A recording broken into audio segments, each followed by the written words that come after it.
بسم اللہ الرحمن الرحیم۔ کتابوں کے خطبے میں جو مصنفین کی عادت طیبہ ہے، قرآن مجید فرقان حمید کی اتباع میں وہ یہ لفظ استعمال کرتے ہیں الحمدللہ۔ قرآن پاک میں بھی استعمال ہوا ہے اور کتاب کے خطبے میں بھی عمومی طور پر اللہ تعالیٰ کی حمد کی جاتی ہے۔ حمد کی تعریف اور اس تعریف پر پیدا ہونے والا ایک اعتراض اور اس کا جواب۔ حمد کی تعریف یوں کی جاتی ہے هو الوصف علی الجمیل الاختیاری، جمیل اختیاری پر، اختیاری خوبی پر، اختیاری وصف پر تعریف بیان کرنا، یہ حمد کہلاتا ہے۔ یعنی میں نے اچھے انداز میں کھانا کھانا سیکھ لیا، تو میرے کھانا کھانے پر کوئی تعریف کرے گا تو اسے حمد کہا جائے گا۔ اسی طرح میں نے اچھا لباس پہنا اپنی مرضی سے، اپنے اختیار سے، تو اس اختیاری خوبی پر اگر کوئی تعریف کرے گا تو اسے حمد کہا جائے گا۔ هو الوصف علی الجمیل الاختیاری۔ اعتراض کیا ہے؟ اعتراض یہ ہے کہ تعریف میں قید ہے جمیل اختیاری کی، اختیاری خوبی۔ اللہ تبارک و تعالیٰ کی صفات اختیاری نہیں ہے، صفات الہیہ اختیاری نہیں ہے۔ کیوں؟ اس لیے کہ جو اختیاری ہوتی ہیں وہ ما صدر بالقصد والاختیار، بالقصد والارادہ، ما صدر بالقصد، جو ارادے اور قصد سے صادر ہو، اور جو صادر بالقصد ہوتا ہے وہ حادث ہوتا ہے، وہ حادث ہوتا ہے کہ پہلے ارادہ آئے گا اور پھر وہ صادر ہوگا، لہذا جو صادر بالقصد قصد ہوتا ہے وہ حادث ہوتا ہے۔ اللہ تعالیٰ کی صفات قدیم ہیں، ازلی ہیں، ابدی ہیں، وہ حادث نہیں ہیں۔ ان کا قدیم ہونا یہ بتاتا ہے کہ یہ صفات اختیاری نہیں ہیں، کیونکہ اگر اختیاری ہوتی تو حادث ہوتی، یہ اختیاری نہیں ہے۔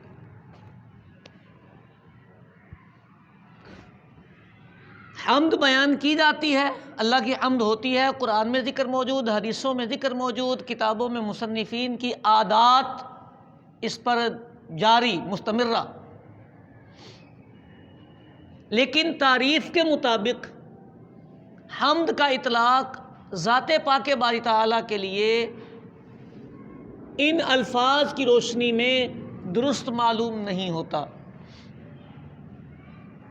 کہ یا تو حمد کی تعریف بدل دی جائے یا پھر اللہ تبارک و تعالیٰ کی صفات کے بارے میں تحقیق کی جائے۔ صفات قدیم ہیں، ازلی ہیں، ابدی ہیں، یہ اہل سنت و جماعت کا متفقہ عقیدہ ہے، نظریہ ہے۔ اب رہ جاتی ہے کہ تعریف پہ غور کیا جائے، تو اس کا جواب کیا ہے؟ سوال امید ہے سمجھ آ گیا ہوگا۔ جواب اس کا 3 جوابات دیے جا سکتے ہیں۔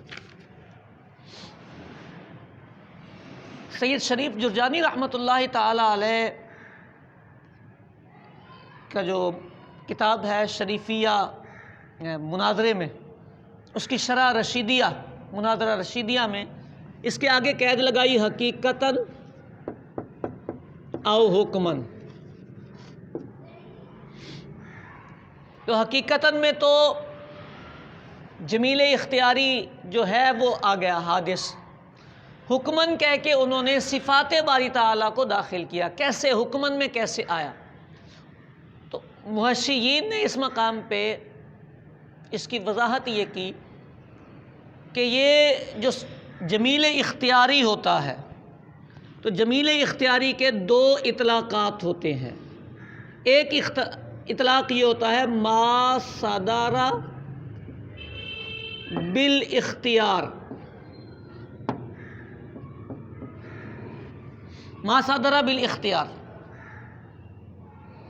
ٹھیک ہوگا، یہ حادث والی بات ہوگی، یہ یاد آئے. اور دوسرا اس کا اطلاق ہوتا ہے ما ثبت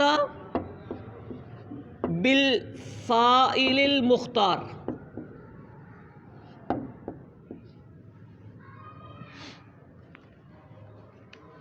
دونوں میں فرق کیا ہے؟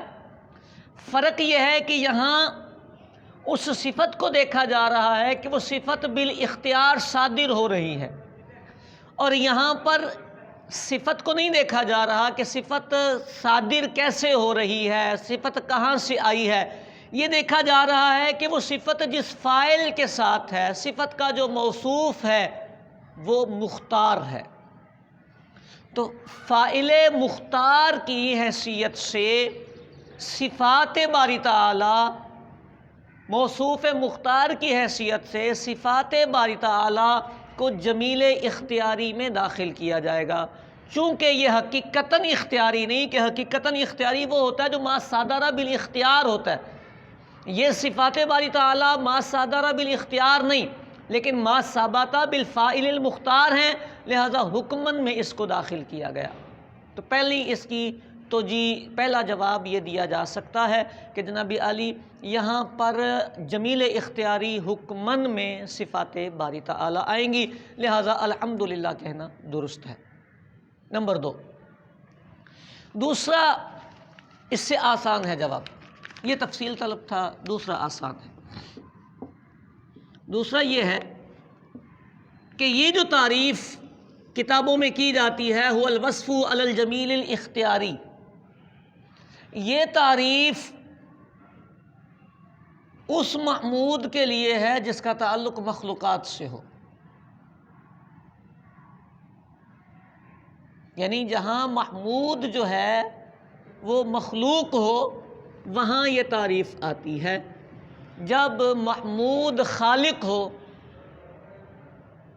تو پھر یہ والی تعریف نہیں صادق آئے گی. یعنی خالق کی حمد کے لیے جمیل اختیاری پر تعریف والا جملہ نہیں صادق آئے گا، مطلقاً جمیل پر وصف کو حمد کہہ دیا جائے گا. یعنی یہ جو تعریف ہے وہ اس کی ہے جس میں محمود مخلوق ہو. ٹھیک ہے جی، لہذا اس تعریف کا اطلاق الحمدللہ پر کرنا درست نہیں ہے. دو توجیحات ہو گئی. تیسری توجیہ بھی بیان کی جاتی ہے.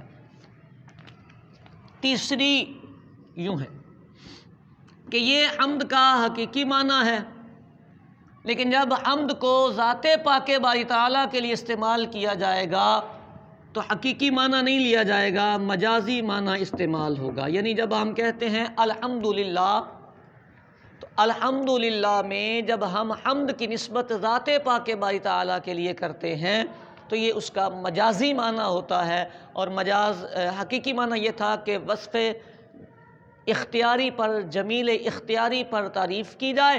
اب مجازی معنی مطلقاً تعریف کا ہے کہ جہاں بھی اللہ تبارک و تعالیٰ کی تعریف کی جائے گی وہ حمد باری تعالیٰ ہی کہلائے گا. تو یہ ایک اعتراض اس تعریف پر اور اس کا جواب.